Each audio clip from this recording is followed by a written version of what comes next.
Sometimes the best revenge is serving champagne with a smile, especially when you own the glasses it's being served in. Let me tell you how I ended up working as a maid at my sister's wedding, in my own luxury venue. I'm Rachel Morgan, 35, and this is the story of how my sister's attempt to humiliate me at her wedding backfired in the most spectacular way possible. Growing up, my sister Victoria was always the princess of the family. 2 years younger than me, she somehow managed to be the center of attention in every situation. While I was the practical one who worked summer jobs and saved money, Victoria was busy planning her dream wedding, at age 12. When I get married, she'd announce at dinner, it'll be at the Grand Rose Manor, only the best for me. The Grand Rose Manor was our city's most prestigious wedding venue, a stunning Victorian mansion with perfectly manicured gardens and a reputation for hosting only the most exclusive events. Back then, it was owned by the Thompson family, and getting a booking there was nearly impossible unless you had the right connections and deep pockets. Our parents indulged Victoria's every whim, while I was told to be more realistic about my ambitions. Focus on getting a stable job, our mother would say. Not everyone can be as special as Victoria. So I did exactly that. I got a job. Several, actually. Starting at 16, I worked every position I could at various hotels and event venues, from housekeeping to serving, from front desk to event planning. I learned every aspect of the hospitality industry from the ground up. Victoria, meanwhile, floated through life on our parents' dime, changing college majors as often as she changed nail colors. Rachel's so boring, she'd tell her friends loud enough for me to hear. All she does is work at those hotels like a maid. What they didn't know was that I was building something. Every job taught me something new. Every position added to my understanding of how to run a successful venue. More importantly, I was saving every penny I could. Then came the opportunity of a lifetime. The Thompson family announced they were selling the Grand Rose Manor. The asking price was astronomical, but I had been preparing for something like this without even knowing it. My years of saving, combined with my excellent credit and solid business plan, helped me secure the financing I needed. The day I signed the papers making me the new owner of Grand Rose Manor was the proudest moment of my life. I kept the purchase quiet. The official documents listed my company, Morgan Hospitality Group, as the owner, and I maintained the venue's stellar reputation while modernizing its operations.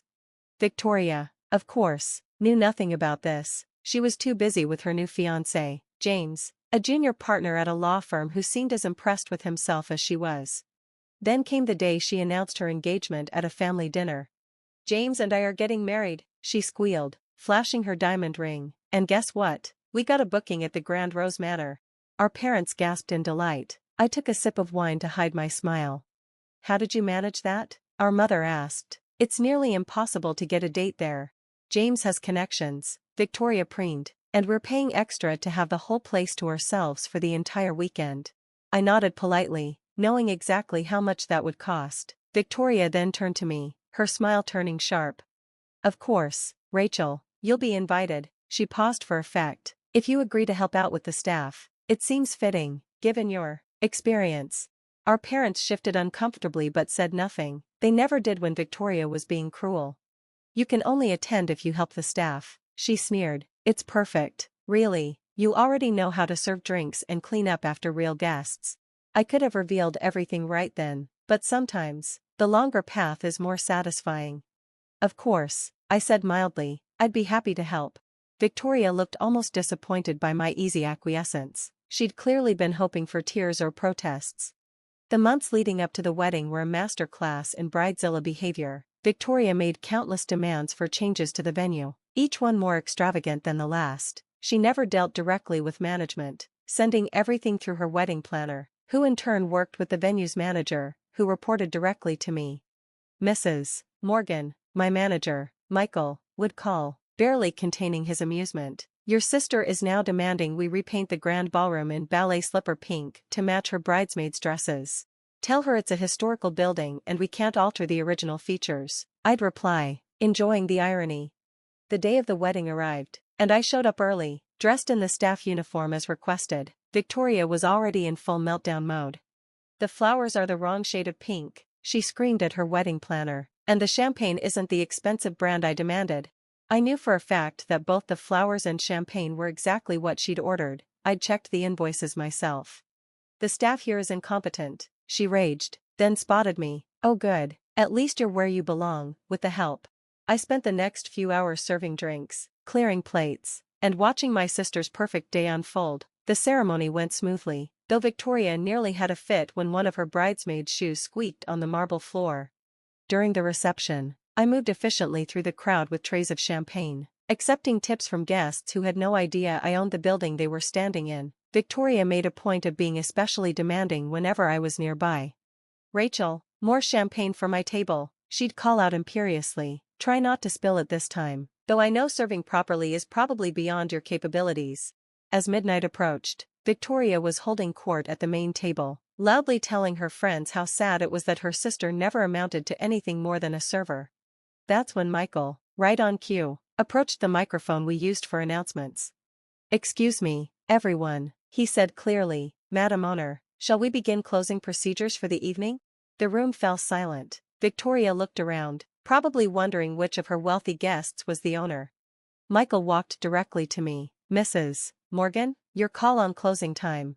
I handed my serving tray to a nearby staff member and straightened my uniform jacket. "Yes, Michael, let's begin wrapping up." The bride dropped her glass. The sound of shattering crystal was followed by complete silence. Victoria's face had gone from confused to horrified as realization dawned. What is this?" she stammered. "Oh," I said casually, "did I forget to mention? I own the Grand Rose Manor, have for about 3 years now. Thanks for choosing us for your special day. Your final payment cleared beautifully, by the way." James, who had been reaching for his champagne, knocked over his glass. Our parents sat frozen, mouths agape. "This is impossible," Victoria whispered. "You're a maid." "Actually, I'm a successful business owner who chose to honor her sister's peculiar request to work as staff at her wedding, in my own venue, which you paid quite a premium to book exclusively." The silence was broken by someone in the back of the room starting to laugh. Soon, others joined in, and Victoria's face turned as pink as her bridesmaids' dresses. You planned this," she accused, standing up so quickly her chair fell backward. "You deliberately humiliated me at my own wedding." "No, Victoria," I said calmly, "you did that all on your own. I simply provided excellent service, as we always do at the Grand Rose Manor." Our mother found her voice first. "Rachel, why didn't you tell us? Would you have believed me?" I asked. "You've spent years agreeing with Victoria that I was nothing more than a maid. When I tried to tell you about my business plans, you told me to be more realistic." Our father, looking years older suddenly, slumped in his chair. "We were wrong." Victoria wasn't ready to concede. "This is my wedding, you can't just—" "Can't what?" I interrupted. "Provide the exact services you requested? Fulfill every demand you made? Work as staff because you insisted it was the only way I could attend my own sister's wedding?" The wedding planner, who had been watching everything unfold with wide eyes, chose that moment to approach Victoria. "Mrs. Peterson, should we proceed with the late-night snack service as planned?" Victoria stood there, mouth opening and closing like a fish out of water. Her new husband, James, had the good sense to look embarrassed by the whole situation. "Yes," I answered for her. "Please proceed with all services as contracted. This is still my sister's wedding, and the Grand Rose Manor always delivers excellence." The next hour was deliciously awkward. Victoria sat at her table, barely touching her food, while guests whispered and pointed. Some even came up to congratulate me, not on being part of the wedding, but on owning such a prestigious venue. "I always wondered who bought this place," one of James's law partners said enthusiastically. "The improvements you've made while maintaining its historic character are brilliant." Victoria looked like she was sucking on a lemon every time someone praised the venue, which, as I knew from experience, happened constantly. The Grand Rose Manor was, after all, the most sought-after wedding venue in the city. As the evening wound down, I found myself face to face with our parents. My mother's eyes were red from crying, and my father couldn't quite meet my gaze. "All those years," my mother said softly, "when you were working those jobs, you were learning the business?" I nodded. Every position taught me something valuable. While Victoria was planning her dream wedding, I was planning my dream business. "And we never saw it," my father added. "We were so focused on Victoria." I finished for him. "I know, you always were." Victoria and James left shortly after, their grand exit somewhat diminished by the evening's revelations. She didn't say goodbye, but James made a point of shaking my hand. "I had no idea," he said quietly. "For what it's worth, I'm impressed, and a little ashamed."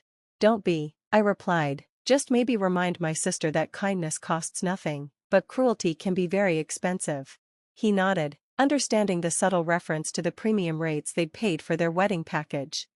After the last guest left, I found myself in the grand ballroom with Michael and the rest of my staff. They'd all played their parts perfectly, maintaining professionalism while knowing exactly who I was.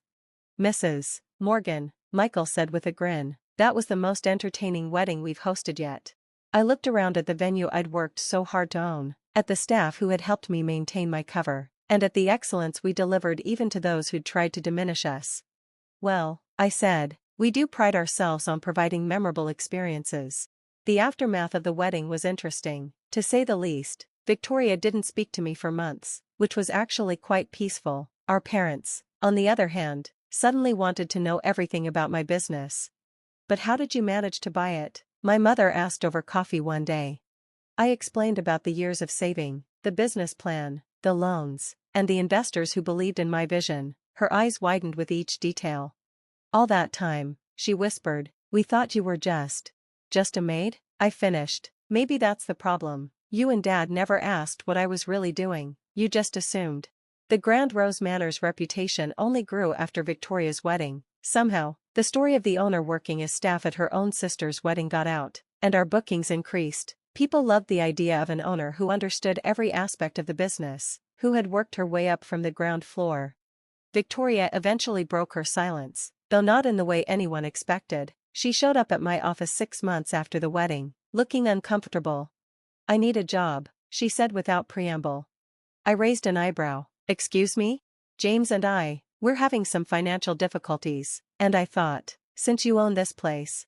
"You thought what?" I asked. "That after treating me like a servant at your wedding, you could just walk in and demand a management position?" She had the grace to look embarrassed. "I know I was awful. I've always been awful to you, but I'm asking for a chance to learn, like you did." I considered her request carefully. "You know, any position we have available would be entry-level, right? Probably starting in housekeeping or service?" "Like a maid?" she asked, and for the first time, there was no sneer in her voice. "Yes," I confirmed, "like a maid, the same position I started in, learning every aspect of this business from the ground up." Victoria took a deep breath. "Okay, I'll do it." And surprisingly, she did. Victoria started working at the Grand Rose Manor as a member of the housekeeping staff. It wasn't easy for her. Years of being the princess had left her unprepared for real work, but something unexpected happened. She started to change. "I had no idea how much work goes into making everything perfect for these weddings," she admitted one day, after helping to turn over a room for the next event. "All those years, I just thought it happened by magic." Watching my sister learn the value of hard work was surprisingly satisfying. She struggled at first, and used to being on her feet all day, and used to taking orders instead of giving them, but she persevered. Our parents were shocked when they found out Victoria was working as housekeeping staff. "But surely Rachel could give you a better position," our mother protested. "No," Victoria surprised us all by saying, "I need to earn it," like she did. Over the next year, Victoria worked her way through various positions at the manor. She learned every aspect of the business, just as I had. More importantly, she learned humility. The true test came when she had to work another wedding where the bride was just as demanding as she had been. I watched from my office as Victoria handled the situation with grace and professionalism. "The flowers aren't exactly what I ordered," the bride was complaining. "I understand," Victoria said calmly. "Let me check the order details and see how we can make this perfect for you." Later, I overheard her telling a new staff member, "I used to be that bride. Trust me, the best response is kindness and professionalism." 2 years after her own wedding, Victoria had worked her way up to event coordinator. She earned every promotion through hard work and dedication, not through our relationship. The staff, who initially were wary of her given our history, came to respect her. One evening, after a particularly successful event, Victoria came to my office. "Thank you," she said simply. "For what?" "For letting me be awful to you at my wedding, for letting me work here when I didn't deserve it, for teaching me what real success looks like." I smiled. "You know, the Grand Rose Manor has always been about making dreams come true, even if sometimes those dreams look different than we expected." Victoria laughed. "My dream used to be having the perfect wedding here. Now my dream is helping other brides have their perfect day, without being a bridezilla like I was." The Grand Rose Manor continues to be the city's premier wedding venue. Victoria and I work together now, each bringing our own strengths to the business. She understands the brides in a way I never did, having been one herself, while I handle the business side of things. Our parents often visit, marveling at how their daughters turned out. "We never imagined you two would end up working together," our mother said recently. "Sometimes," I replied, "the best partnerships come from unexpected places. And sometimes, the best revenge isn't revenge at all. Sometimes it's showing people their own reflection until they decide to change the image they see."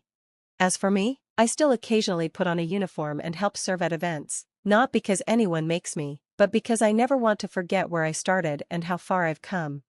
After all, there's no shame in being a maid when you own the manor.